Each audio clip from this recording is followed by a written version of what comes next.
Welcome back to Harsh Harshini channel. இன்னைக்கு நம்ம சேனலில் பார்க்க போகிற ரெசிபி என்ன அப்படின்னா, உங்களுக்கு வந்து வெண்டைக்காயில் வெண்டைக்காய் பகோடானும் அதை சொல்லலாம், வெண்டைக்காய் வந்து ஃப்ரைன்னு சொல்லலாம். அது மாதிரி வெண்டைக்காய் நம்ம வந்து எப்பவும் வந்து ஒன்று எண்ணெய் விட்டு அப்படியே பெரட்டி எடுக்கிறோம், இல்லைன்னா அதை புளி தண்ணி ஊற்றி வேக வச்சு பண்ணுறோம், அந்த மாதிரி பண்ணுறோம். அது மாதிரி இல்லாமல் இது புது விதமாக குழந்தைங்கள்லாம் வந்து அந்த மாதிரி பண்ணால் வெண்டைக்காய் வந்து ரொம்ப உடம்புக்கு நல்லது. அந்த மாதிரி நம்ம பண்ணும்போது நம்ம பெரியவங்க சாப்பிடுவோம், ரொம்ப ஹெல்த்தி அந்த மாதிரி பண்ணால். ஆனால் வந்து குழந்தைங்க வந்து ஒரு சில வீட்டில் சாப்பிட மாட்டாங்க, எல்லா குழந்தைங்களும் நான் சொல்லலை, ஒரு சில குழந்தைங்க சாப்பிட மாட்டாங்க. அதனால இந்த மாதிரி செஞ்சு கொடுத்தோம் அப்படின்னா கண்டிப்பாக பிடிக்காத வெண்டைக்காய் பிடிக்காத குழந்தைங்க கூட நல்லாவே சாப்பிடுவாங்க. நமக்கு வந்து அவங்கள கெஞ்சி கொஞ்சம் வேலையெல்லாம் மிச்சமாகும். அதனால வந்து நம்ம இந்த வீடியோவில் அது எப்படி செய்யுதுன்னு பார்க்கலாம் வாங்க. வெண்டைக்காய் வந்து கட் பண்ணும்போது பார்த்தீங்க அப்படின்னா, வெண்டைக்காய் வாங்கி உள்ளுக்குள்ள ஃப்ரிட்ஜுக்குள்ளே ஒரு கவர்லேயோ இல்லை ஒரு பாக்ஸ்லேயோ போட்டு வைக்கிறோம் அப்படின்னா அதோட வந்து இந்த அந்த மாதிரி இருக்கு பார்த்தீங்களா, இதை வந்து கட் பண்ணிடணும். இதை கட் பண்ணிட்டு அதே மாதிரி பேக் சைடு இருப்பாங்க அதையும் கட் பண்ணணும். ஏன்னா அது உள்ள ஹோல் இருக்கு, அந்த ஹோல் வழியாக நமக்கு வந்து காற்று உள்ளே போச்சு அப்படின்னா வெண்டைக்காய் வந்து முத்தி போயிடும். ரொம்ப நாள் வந்து ஸ்டாக் வச்சு சமைக்க முடியாது. அதனால என்ன செய்யணும், இந்த பேக்கை கட் பண்ணி இப்படி ஸ்டோர் பண்ணி வச்சோம் அப்படின்னா வெண்டைக்காய் வந்து ரொம்ப நாள் இருக்கும். இது உங்களுக்கு பிகினர்ஸ், பெரியவங்களுக்குலாம் தெரியும், பிகினர்ஸ்க்கு இது ஒரு டிப்ஸு. ஏன்னா வெண்டைக்காய் வாங்காமல் நம்ம இருக்கவே முடியாது. வெண்டைக்காய் அப்படி ஒரு உடம்புக்கு ரொம்ப நல்லதான காய், எல்லாருக்கும் பிடிச்ச காய் பெரியவங்களாக இருக்கும். அதனால வந்து அதை வந்து இப்படி செஞ்சுக்கணும். இப்படி செஞ்சுட்டு அதுக்கப்புறம் அதை என்ன செய்யணும் அப்படின்னா, இப்படி கிராஸாங்க இது வந்து தெரியுதா, வீடியோ தெரியும்னு நினைக்கிறதால இப்படி கிராஸா இப்படி கொஞ்சம் கட் பண்ணணும். பெருசா நடந்த வெண்டைக்காவை கிராஸா இல்லை வெண்டைக்காவை கட் பண்ணிக்கணும்.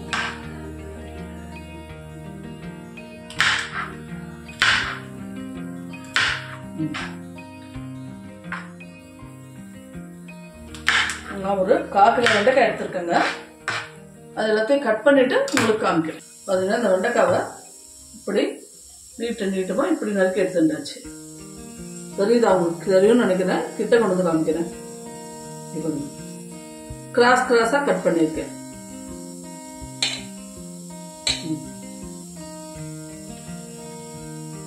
இப்படி வெண்டைக்காய் வந்து அப்படி கிராஸா கட் பண்ணிருக்கோம். ஒவ்வொரு வெண்டைக்காயும்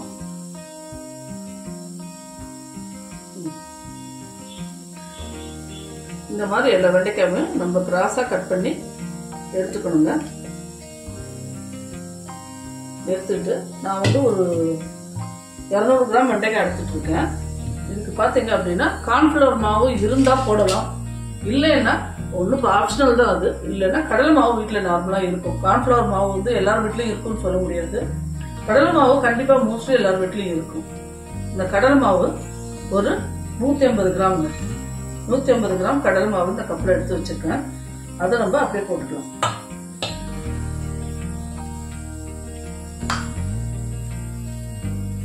அடுத்தது பார்த்தீங்க அப்படின்னா அரிசி மாவுங்க. அரிசி மாவு ஒரு 50 கிராம் எடுத்துட்டு இருக்கேன். அதையும் இப்படி போட்டுக்கலாம். நீங்க வேணும்னா கரம் மசாலா தூள் போட்டுக்கலாம். நான் வந்து வேண்டாம், சிம்பிளா இருக்கட்டும் அப்படின்னு வெறும் மிளகாத்தூள் மட்டும் இப்படி போட்டுருக்கேன்.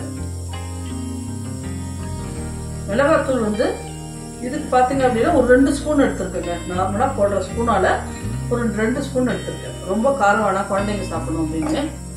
நெக்ஸ்ட் பார்த்தீங்கன்னா கருவேப்பிலை. அடுத்தது வந்து உப்பு, டேபிள் சால்ட் போதுமான அளவு. காரமும் உங்க வீட்டுக்கு அதிகமாக காரம் சாப்பிடுவாங்க அப்படின்னா இன்னும் கொஞ்சம் நீங்க அதிகமாக கூட சேர்த்துக்கோங்க. எண்ணெயில் போட்டு எடுக்கிறதுனால ரொம்ப வந்து உப்பு வேண்டாம், அரை உப்பு தான் போட்டிருக்கேன் நான். ஏன்னா எண்ணெயில் போட்டு எடுத்தோம்னா கண்டிப்பாக உப்பு காட்டும்.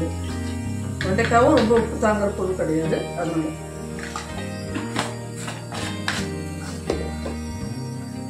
போட்டாச்சு. அடுத்தது வந்து பெருங்காயத்தூள்.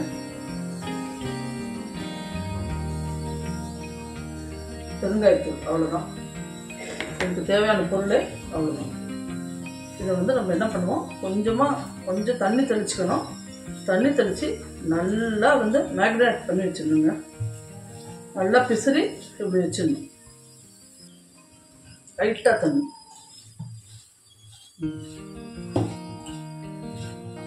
ஏன்னா அப்போ தான் அந்த மாவு வந்து இதில் ஒட்டும். அதுக்கோசரம் வந்து கொஞ்சம் லைட்டாக தண்ணி தெளித்து நல்லா அப்படி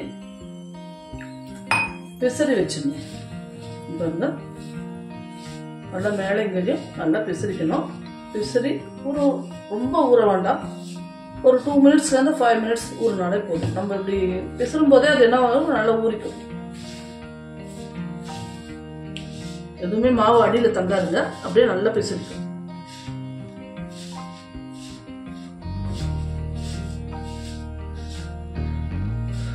நீங்கள் வந்து பஜ்ஜி மிக்ஸ் யார்ட்டையாவது இருந்தது அப்படின்னா பஜ்ஜி மிக்ஸும் அதில் போட்டு கொஞ்சம் கலக்கிடும். ஏன்னா அதுலேயே உப்பு போட்டிருப்பாங்க, அதனால கொஞ்சம் உப்பு மட்டும் அது வாயில் போட்டு பார்த்துட்டு நீங்கள் போட்டுக்கலாம்.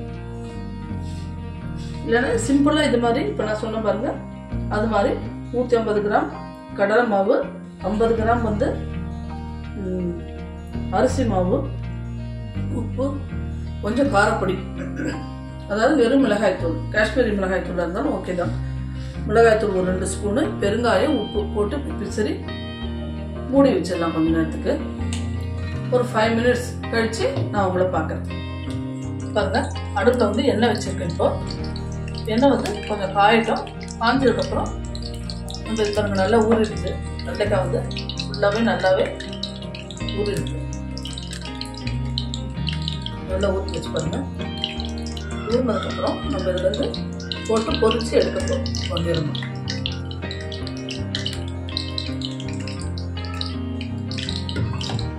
பார்க்கலாம். கொஞ்சமாக எண்ணெய் வச்சுக்கோங்க.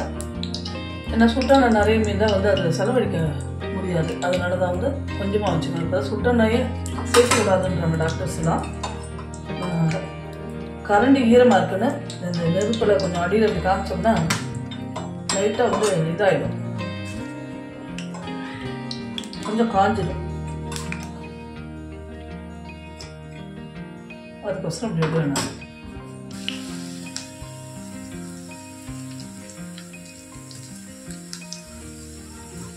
வந்து இந்த மாதிரி வறுத்து வச்சோம்.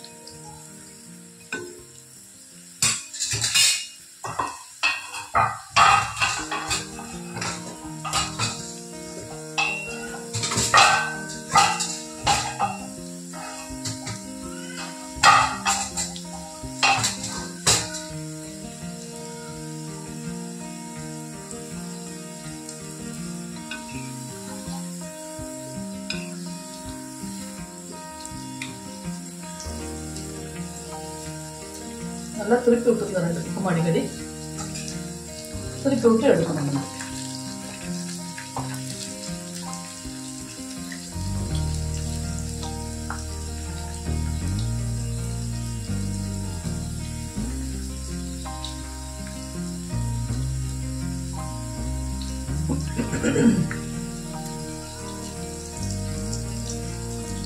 முடிச்சுட்டு எடுக்கும்போது காமிக்கிறேன்.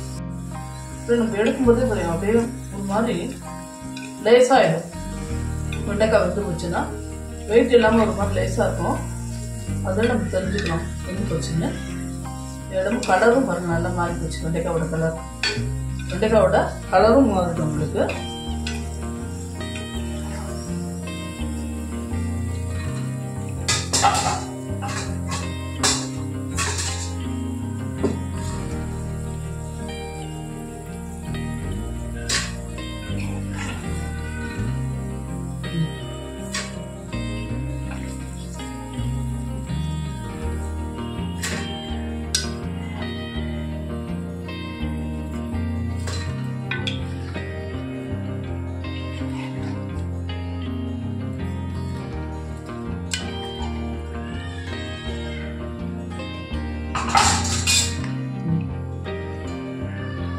இன்னொரு தடவை நம்ம இதை போடலாம். நல்லா அப்பப்போ ஒவ்வொரு தடவையும் அடிக்கு மேலும் பரட்டி விட்டுருக்குறாங்க. ஏன்னா அடியில் இருக்கிற மாவுலாம் இதில் வந்து ஒட்டணும். அதனால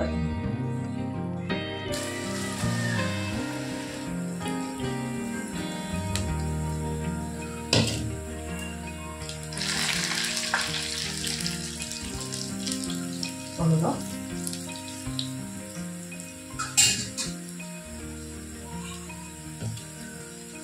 இது வேகிறதுக்குள்ள நம்ம ஒரு தடவை ரீகேப் பார்த்துடலாம். இந்த வெண்டைக்காய் பார்த்தீங்கன்னா இன்னொரு தடவை போட்டிருக்கேன். ரெண்டாவது போட்டு கொஞ்சம் வேகத்துக்கு டைம் எடுக்கும். இது வந்து ஒரு 5 நிமிஷம் 10 நிமிஷம் ஆகுங்க வேகிறதுக்கு டைம் எடுக்கும். டைம் எடுத்த பிறகு அது வந்து வெந்ததுக்கப்புறம் நம்ம பார்க்கலாம். அந்த கேப்பில் வந்து ரீகேப் ஒரு தடவை நான் உங்களுக்கு சொல்லியிருக்கேன். என்ன அப்படின்னா இது இந்த வெண்டைக்காவை வந்து ஒரு 200 கிராம் வெண்டைக்காய் இன்றைக்கி நான் எடுத்துட்டேங்க.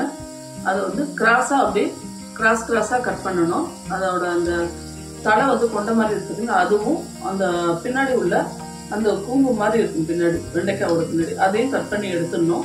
எடுத்துட்டு நடுவில் இதை மட்டும் கிராஸாக நம்ம கட் பண்ணி அதோட வந்து 200 கிராம் வெண்டைக்காய்க்கு 150 கிராம் கடலை மாவு எடுத்துட்டு இருக்கேன். 50 வந்து அரிசி மாவு, பெருங்காயம், ஒரு 2 ஸ்பூன் வந்து மிளகாய்த்தூள், வெறும் மிளகாய்த்தூள், அடுத்து வந்து உப்பு, இது எல்லாமே போட்டு நல்லா பிசிறி வச்சிடணுங்க. பிசிறி கருவேப்பிலையும் சேர்த்துக்கணும் கூட. வந்து பிசிறி வச்சிட்டோம்னா ஒரு 10 நிமிஷம் இல்லை ஒரு 5 நிமிஷம் உங்களால் எவ்வளோ முடியுமோ அவ்வளோ. இது வந்து ரொம்ப நேரம் ஊறணும் அப்படின்லாம் கிடையாது.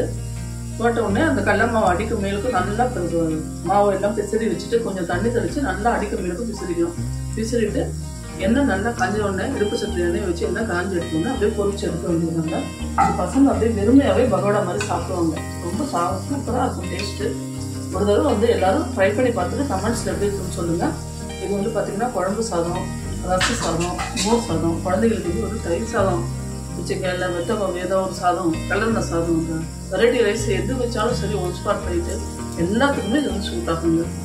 இது சூப்பராக இருக்கும். அடிக்கடி வந்து எங்கள் வீட்டில் வந்து செய்த ஒரு ரெசிபி, அதனால இது ஞாபகம் வந்து உங்களுக்கு செய்யணும் அப்படின்றதுக்கோசரம் செஞ்சேன். எப்பவுமே ஒரு ரெசிபி செய்யறதுக்கு முன்னாடி அதை வந்து வீடியோ வந்து அப்லோட் பண்ணுறதுக்கு முன்னாடி அந்த ரெசிபி வந்து நான் சாப்பிட்டு பார்த்துட்டு தான் உங்களுக்கு வந்து அப்லோட் பண்ணுவேன். அப்படி சரியாக வரல, நல்லா வரல அப்படின்னா அந்த ரெசிபி போட மாட்டோங்க. அடுத்த நாள் வேறு ஏதாவது போட்டுக்கலாம் அப்படின்னா எனக்கு நல்லா வந்து எனக்கு திருப்தியாக இருந்தால் தான் உங்களுக்கு நான் வந்து அதை போடுவேன்.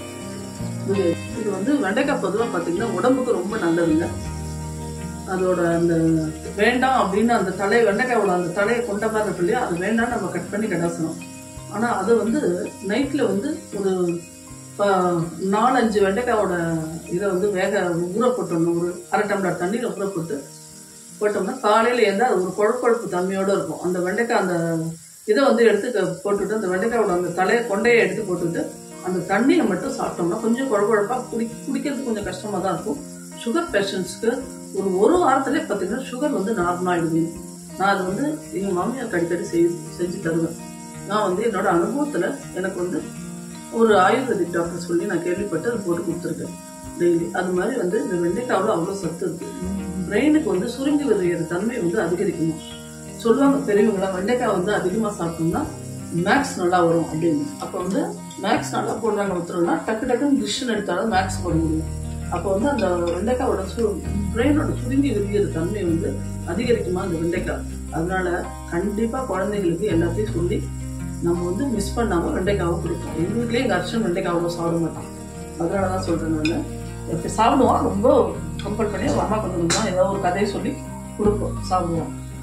ஆனால் ரொம்ப விரும்பி சாப்பிடும் அதெல்லாம் கிடையாது வெண்டைக்காவில். அதனால வந்து குழந்தைகளுக்கும் இது மாதிரி கொடுங்க.